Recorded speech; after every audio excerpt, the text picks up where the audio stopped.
Эми чындыгында şu жогорку кеңештен şu комиссия түзүлүп, менин билишимче ушул комиссия биринчи жолу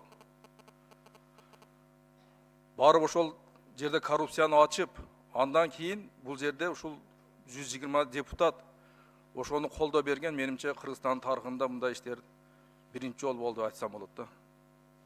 Көптөгөн комиссия түзүлгөн жогорку кеңештен. Эч качан ал комиссиялар өзүнүн ушул аягына чейин максатына жеткен эмес да.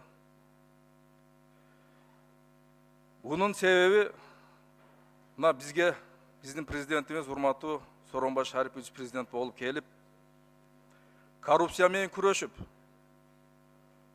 ошонун кесепетинен ушундай иштер ачылып жатат.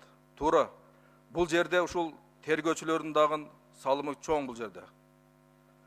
Ошол катышкан эксперттерге дагы биз рахмат айтып, ыраазычылык айтышыбыз керек. Себеби ошолор бүгүнкү күндө ушул ишти муну аягына чейин чыгарып, күнөөлөрдү такта берди. Мен ойлойм, мына депутаттардан көп сунуштар айтылды. Bundan кийинки дагы жана айтып кеткен датка кемин жогорку чыңалуудагы подстанциянын курулушу турат. Түштүк түндүк альтернативдүү жол турат.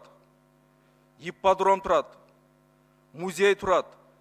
Буларга дагы мен ойлойм ушул эле тергөө тобу таза ак ниет иштеп, ушул иштердин дагы баарын аягына чейин чыгат деген үмүт бар.